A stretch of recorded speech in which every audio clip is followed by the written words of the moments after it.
Hello, everyone, and welcome to this episode of Things That Matter with Martie McNabb. As you know, if you've been following along, I love hearing the stories of the things that we surround ourselves with and adorn ourselves with.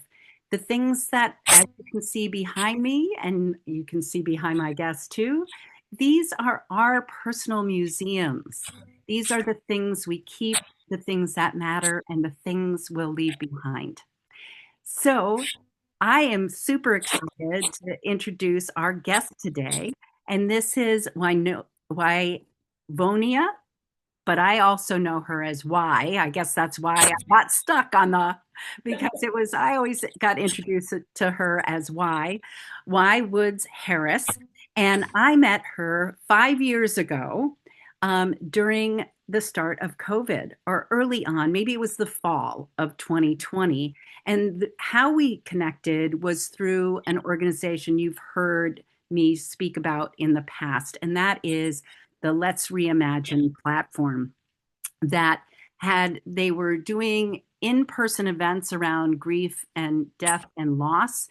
But then during COVID, they ended up bringing everybody that was offering programming, workshops, grief support groups, you name it, any type of thing related to death and dying, end of life matters.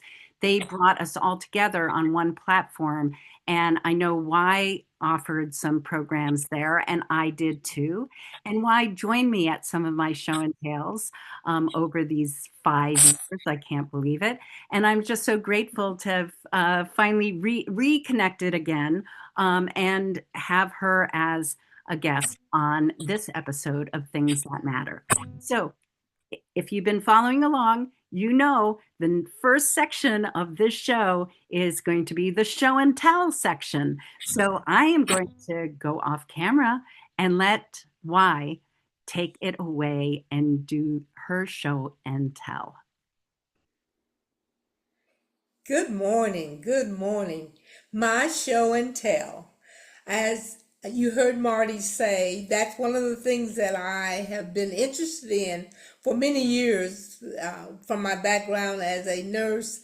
And grief and legacy is what I think is my season right now. So, what do I have for show and tell? I actually have my husband's urn.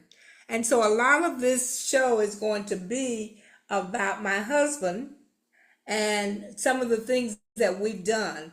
But I just wanted to show you, I really enjoy butterflies. And so when I chose this urn, that's what I chose, is to have butterflies on the urn and to follow through with that.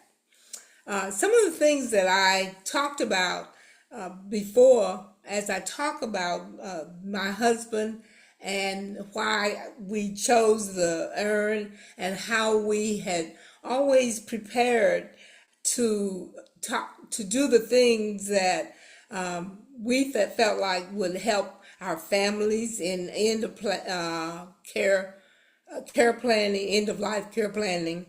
And so my husband and we did all of the legal papers, and we also did some of the advance directives. And he told me what he wanted. He said, I would like to be cremated. And that was the things that I agreed to do. And one of the things that's funny about that is that my husband had, from a previous marriage, he had children. And his daughter was concerned that would not get that part. So a lot of people don't realize that you can ask for the ashes to be divided up, put in different urns. And that's one of the things that is very interesting, and people don't realize it. And so that's what I did. I presented my daughter, I call her my bonus daughter, my stepdaughter, with an urn with some of the thing with the ashes from my husband, and I kept one. So that's where we were with that, because I've always just been a proponent of telling your family what you want and being a part of the legacy and always sharing their stories. So I think that's one of the things that with Martie that really caught my attention with the tales is that you get the opportunity to express things that people don't normally ask you about when when you're meeting them. So that was one of the things I wanted to share. Also, a picture of my husband. As you can see, I hope I've got this in the right position. Yeah. As you can see, my husband, we were married for 43 years before his death. He died November the 21st, 2019. And so those were the things that we'd done. My husband and I had finished a book that we had compiled. And one of the things that I was so glad that before his death that we were able to publish and present. And I don't know if this will show up that way, but that's the name of the book, The Redeeming Grace. Look how far God has brought us. This was actually my third book, but I wanted him to be a part of it. And thank goodness he was a part of it and he got a chance to see it. So, where am I coming from? I am coming from legacy. I'm coming from sharing with your family how important it is that you share their life, the things that you know about the person, and to always keep that name. I call his name probably every day. Keep the name in place so that the family does remember it. I've been very fortunate that in 2023, I did another compilation. And this compilation, it really has my picture on it, but it's called Grief Walking and Grace Legacy. So the legacy is that when families don't know everything about you, they sometimes can't share with others. And that was one of the things that I really liked about the doing what we're doing with Martie is being able to share with people before I do grief support, and I've been a part of grief support for as long more than 5 years. Actually, I started doing grief support and facilitating with the death of my daughter, who died in May 2015, in September 2015. So I just want you to catch my my breeze about why I talk about legacy and why I'm on this program today and why I'm so happy that Martie has shared and allowed me to share with that. So Awesome. Awesome. Thank you. Why? Thank you for sharing your story of your husband and that beautiful urn that you have and information for other families listening about. You can ask the funeral home to divide the ashes. I guess I did not know that. I've seen families divide it themselves, but I have not seen the funeral home doing that. So that's amazing. So I did have one follow-up question, as I had mentioned before we jumped on, and that is, what would you like to have happen, or what are your plans for these ashes when you're dead and gone? And I'm going to let you take it away again. as I said, I'm always been an end of life care planning, coming from my work as a nurse and also as a researcher in oncology, and actually did research in spirituality and looking at how people who were having major surgeries and how they think prayer affects that. So that's where it came from, that I wanted to make sure that my husband had all of his information in place, and I also had my information in place. So one of the great things as a matter of fact, I just this week uh, entered into a funeral home because I do some work with some of the coordinators on grief and end of life care planning. And that was the one thing that I made sure it was in writing, that my husband's urn was to be placed in the casket with me at the time of my death. I also, not only did I tell the funeral home, but I made sure that was in the papers that my children would receive and the instructions. They call me that they say to me, well, you are always going to give instructions. I said, maybe some of that came from my nursing career, but yes, I give instructions because unless you know what I want, unless you know what I need, then I have to tell you in order for you to deal with it. So that was one of the things that I made sure in writing, and I tell people. Always make sure that things are in writing. You think you're going to remember, you think your family's going to react differently if as something is happening to you, but there's nothing like writing with the ready pen and writing it so that they can read it. So that was one of the reasons that I wanted to do this. I wanted to share the things that I had learned in dealing with cremation and making sure that you know what your family wants. Since I have shared this with my family, my daughter and son both have decided that they would have like to have their remains cremated, not created, cremated. And I said to them, make sure that it's in writing what you want to have happen to those ashes. And you said it so perfectly. Unless you're so busy thinking about the time that you're getting that, but you have to realize that there's people behind you that need to know that. And that's where the legacy comes from. The legacy is you leave behind for your family and friends some of the things that have been so important to you and how you have used this information to share with others. Yes, absolutely. Okay, wait a minute. Can you unmute yourself? I'm sorry. Why? Oh, There you okay. go. So Okay.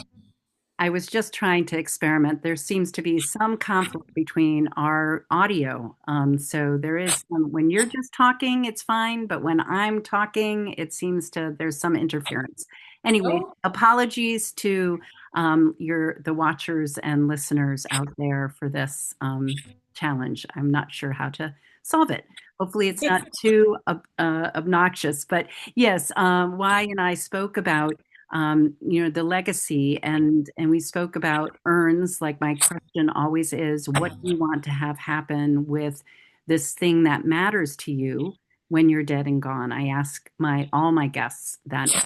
And when it comes to ashes, it is one of those things that's really important, because it's one thing when you make the decision to keep a loved one's ashes yourself personally, and it's totally a wonderful thing. It's important to you. You have every right. It's great to do that.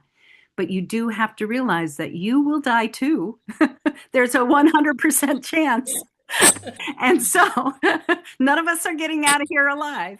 So right. in our physical bodies, right? We can have different ideas about lots of other things, but our physical bodies will not Yeah. travel with us. And so these ashes will need to know what we need, what we want to have happen to them. And it's important that we make that decision instead of leaving that to our loved ones when we're dead and gone. So thank you for making that decision. And just as you had said, if you don't write it down, you being the nurse that you are, um, you have instructions. But it's really true. People are going through grief when you pass, no matter how much of all the pre-planning that your husband did, we can do. It really does not matter. Our loved ones will be going through a grief period, and they will not be thinking in the same way that they're thinking before your death. And so making decisions and having it explicitly written down, your will. I mean, I watched my wife go through hell because her best friend died without a will. Mm-hmm. And it just literally was probably a good year and a half of, daily, if not weekly challenges because this information was not left. It was not told. It was not written down. So very important, very important. So thank you very much for the show and tell section. And now I know you did talk about your books a bit, but now's the wrap up of this episode is you to talk a little bit more about the work that you're doing now, the important healing work that you're doing in the world now, and how my listeners and watchers can find out more about you and to connect with you after this podcast airs. So I'm going to give it over to you again. And as you just said, the books that I've written and most of the compilation, I write books and do compilations because I like to hear stories. I like to hear other people's stories. And I'm just going to relate one story to you that in the one of the chapters was written by my sister, and she was my baby sister, and she wrote one of her chapters says grief does not justify quitting. Well, we lost her in November of 24. And having that chapter, having her write that chapter, it was as if she was presenting to me her thoughts on life and living, the legacies, and even her death. So that's one of the reasons I share that with people. And I also share, and I want to be sure and say that, even things that are small that you don't think about, but sharing your numbers as far as your telephone numbers, your contacts. Make sure your family is able to do that. I had an experience where with my daughter, her phone was locked.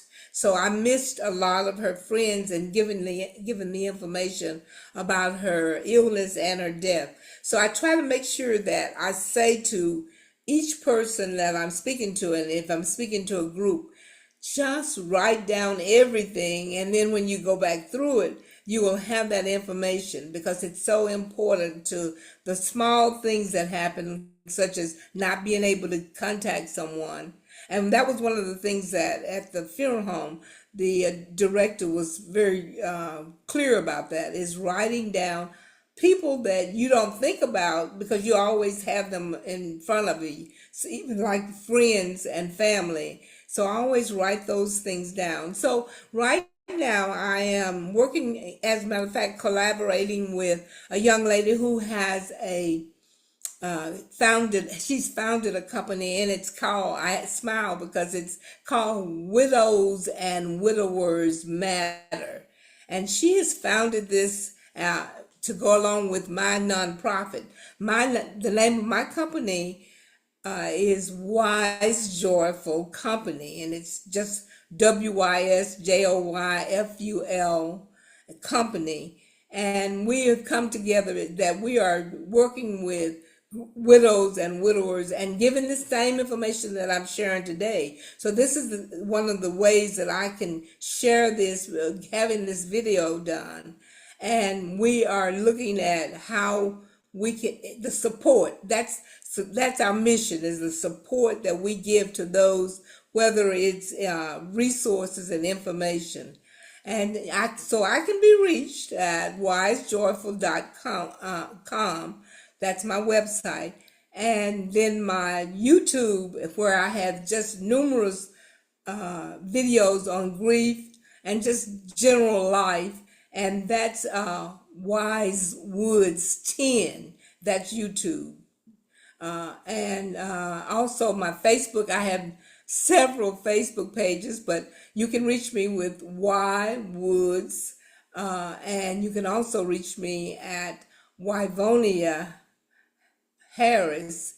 And so I have both of those pages that I always put information, just as Marty talked about putting information on YouTube, information that I find just as I'm sharing with you today. So the best way to get me is through my email, wisewoods@gmail.com, and that's all one word, WYSWOODS@gmail.com.